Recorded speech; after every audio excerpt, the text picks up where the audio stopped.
Bonjour, je suis Aude de Villerocher, experte auprès des femmes qui veulent continuer à prendre soin des autres tout en prenant soin d'elles-mêmes. Aujourd'hui, je souhaite rebondir sur une citation que j'ai trouvée dans un livre de Jacques Salomé qui s'appelle Le courage d'être soi. La citation, excusez-moi, c'est grandir, c'est apprendre à se séparer en restant entier. Se séparer, c'est se différencier des êtres proches, renoncer à des situations acquises, à des croyances, à des certitudes, supporter la séparation de son enfant pour les parents, supporter la séparation de ses parents pour les enfants. Cette séparation dont je parle là, ce n'est pas seulement une séparation physique, c'est une séparation de différenciation. La différenciation dans les projets de vie, dans les choix, dans les relations.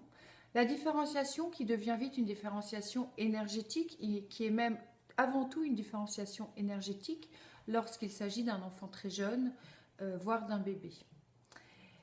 Se différencier, ça veut dire oser vouloir la différence. Supporter dans cette différenciation une nouvelle solitude sans obligatoirement la combler le plus vite possible. Se donner le temps de se construire à l'intérieur de soi pour qu'il n'y ait plus une solitude, mais au contraire une certaine complétude en étant, entre guillemets, soi avec soi. C'est parce que parfois les personnes ont des difficultés à être dans cette solidité intérieure qu'il y a des associations amicales hasardeuses, des relations amoureuses qui ne les amènent pas très loin finalement, non pas parce qu'il y a une règle et que chaque relation amoureuse doit amener loin, mais parce que ces personnes vont se blesser dans ces relations amoureuses. C'est pour ça que je les souligne.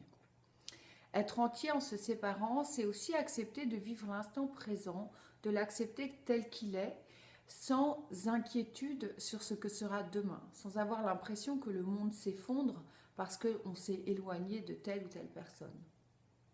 C'est vrai pour les personnes qui, entre guillemets, se séparent, c'est vrai aussi pour celles qui vont subir la séparation. La différenciation de l'autre crée chez eux une remise en question aussi de leur propre unité et de leur propre interrogation sur ce qu'ils sont et sur ce qu'ils ont comme relation avec les autres. Par exemple, je vais revenir sur le bébé dans ses premières séparations.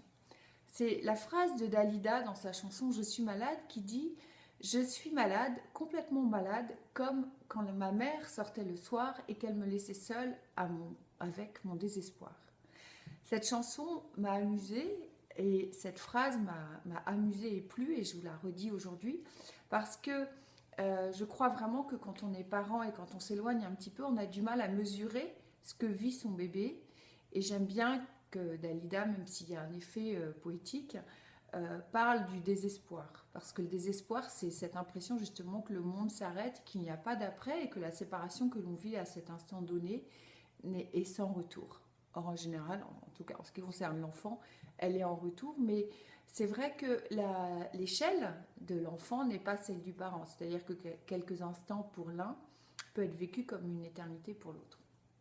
Bon, je reviens cependant au sujet qui est de rester entier, parce que lorsque je parlais de désespoir, c'est aussi lorsque cette séparation est tellement mal vécue qu'on a l'impression d'un vide intérieur complètement insupportable. Et c'est là qu'on observe que les personnes essayent de combler ce vide par tous les moyens et d'une manière finalement qui les laisse un peu groggy au bout d'un moment. Et lorsqu'elles se retournent et se disent mais je ne suis pas allée tout à fait là où j'avais envie d'aller. Et oui, pour cause, parce qu'elles n'ont pas vraiment choisi où est-ce qu'elles allaient aller, puisqu'elles ont d'abord cherché à combler cette souffrance intérieure, cette peur du vide, sans s'interroger sur quelles étaient leurs envies réelles. Alors c'est des sujets que bien entendu j'aborde très régulièrement en thérapie et sur lesquels je travaille très régulièrement parce que je pense vraiment que tant que cette sécurité intérieure n'est pas acquise, le reste est très inaccessible. Très inaccessible, toujours pareil, dans l'idée du choix de la personne sur ce qu'elle veut construire, sur qui elle est, etc.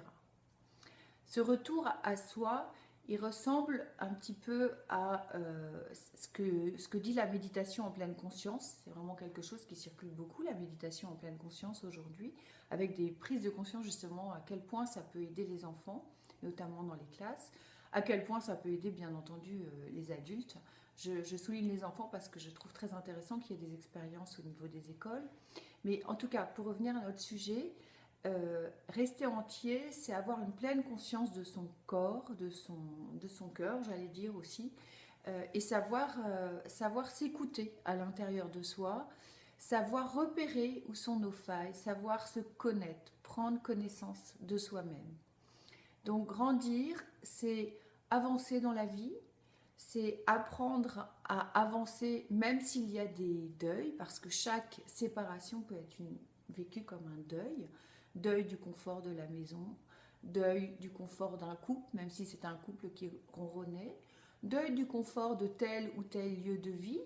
Si vous faites partie des personnes expatriées, vous savez à quel point il y a besoin de recréer quelque chose de confort à l'intérieur de soi pour faire face à tous ces changements que génère le déménagement, par exemple. Donc tout ça, ce sont un petit peu comme des petits deuils. Et finalement, c'est dans son identité, dans sa capacité à se vivre comme quelqu'un qui est, le fameux « je suis », que l'on va trouver la porte de sortie pour continuer à avancer dans sa vie sans inquiétude et sans avoir l'impression d'être complètement dispersé et étiré dans tous les sens du fait des circonstances et de ce que l'on vit à l'extérieur de soi. Voilà, être entier, c'est aussi être entier sans le regard des autres. Parce que justement, à partir du moment où on déménage, à partir du moment où on change de lieu de vie, où on décide de mettre fin à sa vie de couple, à partir du moment où on se sépare de certains amis, ne serait-ce que parce que leur vie les mène ailleurs, on peut se sentir vide du regard des autres. Donc être entier, c'est ça. C'est aussi être entier sans le regard des autres. Pour moi, il y a vraiment quelque chose de très important, très essentiel dans son développement, dans cette éprouvance du manque, c'est un terme de Jacques Salomé, l'éprouvance du manque, vécue non pas par le manque, mais comme une opportunité de construire à l'intérieur de soi et aussi comme une opportunité de découvrir que l'on a des plaies, qu'elles ont besoin d'être prises en compte et d'être soignées avec bienveillance.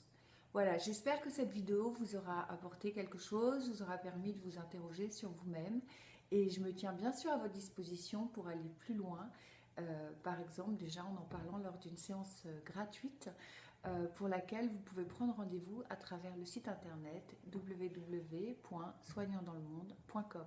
Je vous dis à bientôt, au revoir.